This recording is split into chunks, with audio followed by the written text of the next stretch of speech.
Okay.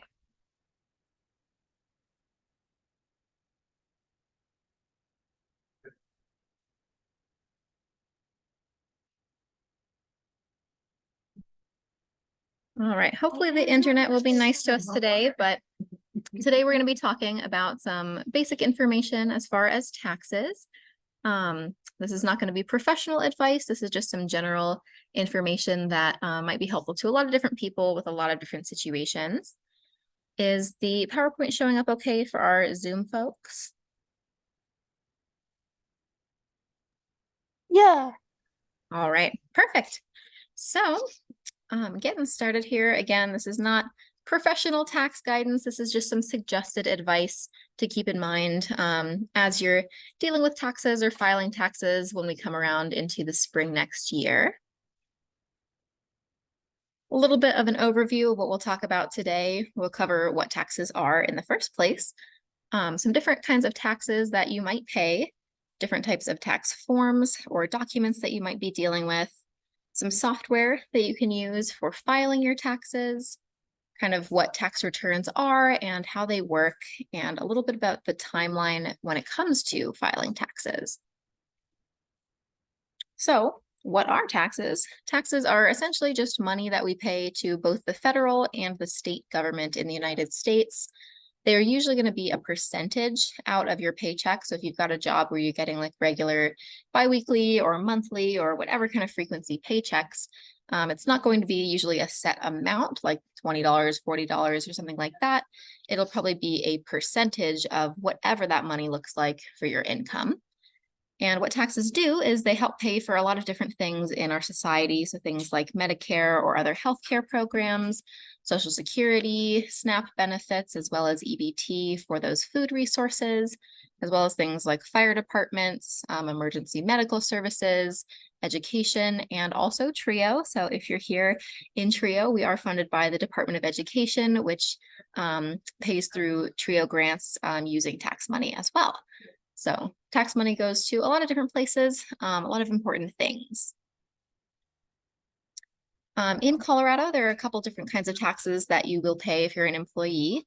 We have federal and state taxes. Federal taxes are paid by everybody in US states. These are not Colorado specific.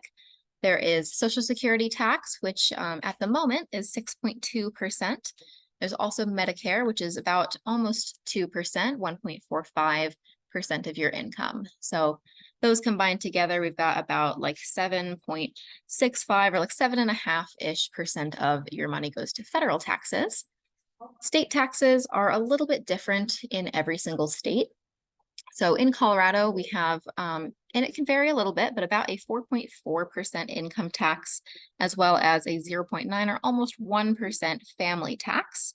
So this comes to about, 5.5% or so, depending on a person's unique situation, because these things can vary a little bit depending on your income, how much money you're making, as well as your marriage status and some other factors.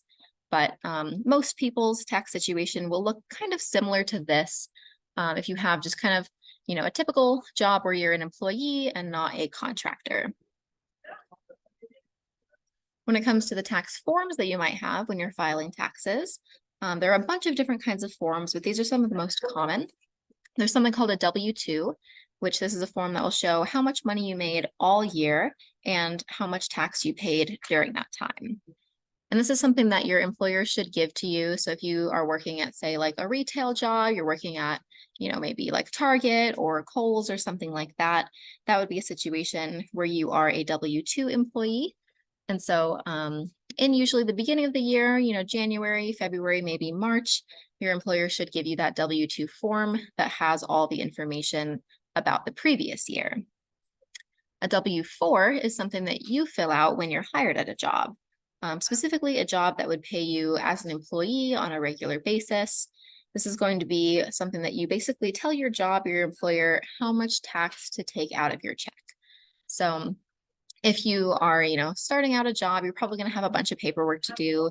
You may or may not have already done this before at a job, but you're going to tell them a little bit about your situation, if you're married or not, if you have children or dependents or not, and some other kind of personal details. And those sorts of decisions or that information is used to make decisions about how much tax is going to be taken out of your paycheck for both federal and state taxes. And that's going to vary a little bit depending on everybody's unique situation, but that's something that you can correct if there happens to be a mistake.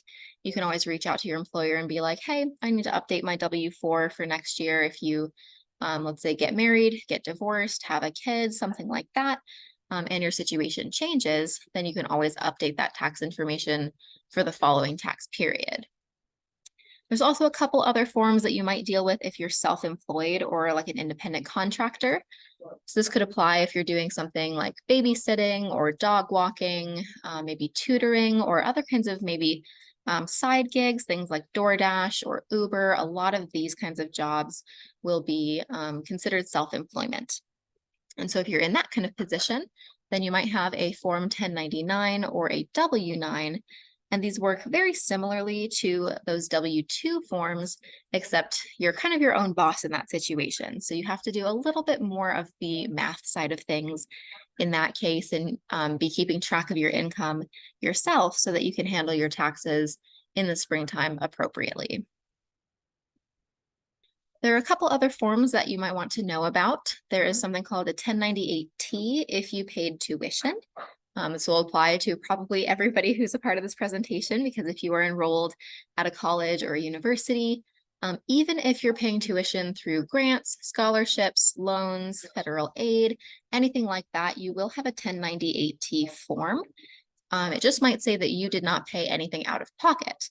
But if you did, even if it was just a small amount and you paid like $200 in, student fees over the course of a year, that kind of stuff will show up on your 1098-T, and that's something that you'll need to have when you do your taxes. Usually you can find this through like the portal. It could be through MyACC, or if you're at another institution in the future, you can always reach out to the financial aid office and ask them, hey, where can I find that 1098-T form so you can use that for your taxes? A couple others that you might want to know about, we have a 1099-G. This is something that you will get if you ever receive unemployment money. So usually you're going to be filing taxes for the following year. So if it's, March or April of 2024, you'll be doing your 2023 taxes. So if you received any unemployment during that whole span of January 1st to the end of December 2023, you'll have a 1099-G if you received any unemployment.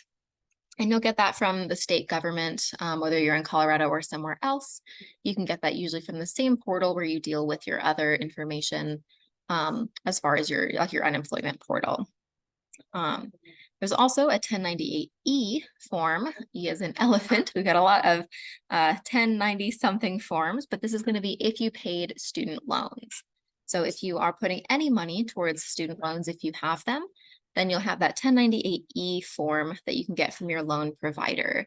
So regardless of where that is, if it's federal loans or private loans, whoever you have those loans with will have that form for you if you paid any money on those loans. If you didn't, you don't really need that 1098-E, but you might be able to access it anyway, and it's always good to have that for your records.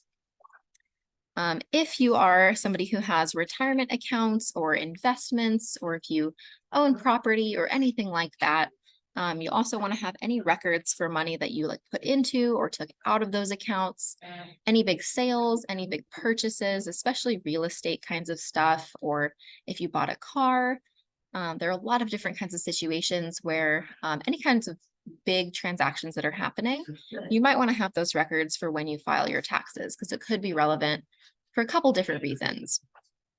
There are also a lot of other different kinds of forms. There are so many different tax forms out there, but these are going to be the most common ones that apply to most people, and especially students. So depending on your unique situation, you might have others that you're dealing with, but there are luckily a lot of resources to make this easier. And again, you don't really have to memorize what these forms are. A lot of the time as you do your taxes, software or a tax preparer can kind of work through this with you and make sure you have everything that you need. So when it comes to actually filing taxes, you're going to be wanting to file your taxes in the beginning of the year, again, kind of between January until April. In April every year is when tax day happens, and you want to make sure your taxes are done before then. There are a lot of different places that you can file for free. There's something called TurboTax, which is really helpful. It'll walk you through one tiny step at a time and kind of hold your hand through that process. TurboTax is a really, really awesome software that also is free. There's also Revenue Online if you're in Colorado. That's Colorado government's site, so you can use that as well. But I recommend using TurboTax if you're a little bit newer to filing your taxes. Revenue Online does not really hold your hand through the process quite as much. It kind of expects you to know a lot of the things about your situation already. So TurboTax kind of assumes that you might not know about those things, and they'll ask you all the right questions to make sure things get done properly. There is also something called the Volunteer Income Tax Assistance Program, which is for any Colorado residents who make under $60,000 annually. And this is a really cool free program. You can get help in person or virtually from a tax professional who is a volunteer. So they'll meet with you, over a video call or in person, and they'll help get your taxes all sorted through and make sure that there are no mistakes and everything is looking how it should. You can also do some things like using tax preparers, places like H&R Block. That's where you essentially bring all of your information to somebody who can do your taxes for you. And they'll make sure that everything is done correctly. But the tricky thing about that is it can be pretty costly. It can be, about like $200 to $400 typically for one person's taxes. And so that's not really an option for everybody to do. And so those free options are a lot more accessible for a lot more people. When it comes to a tax return, you can get a federal return, a state return, or both after you filed your taxes. Usually these will come sometimes within a few weeks, but it could even be a couple months after you file your taxes. This is essentially where the government gives you back money that was taken out of your paycheck that was a little bit extra than what they needed to take. That does not always happen if your tax situation, as far as the W-4 that you filled out, or if you're in a situation where you're self-employed, you might not get money back in the form of a tax return. You might actually owe money in some cases, like if you're self-employed, you have to pay those taxes that you may not have paid ahead of time. And if your tax being taken out is pretty close to what it needs to be, if that percentage that's coming out of your paychecks matches what should be coming out of your paychecks and it matches your situation well, you might not get a tax return, or it could be a smaller tax return. But a lot of people will get tax returns, whether they're federal or state or both types of returns. Again, the timeline when it comes to taxes, tax day is always in April every year. It's always a good idea to Google that and be like, hey, when is tax day 2024, 2025, or whatever year it is, because you always have to file your taxes before tax day. So it's good to be doing them in, February or March, or, a little bit before tax day comes around in April.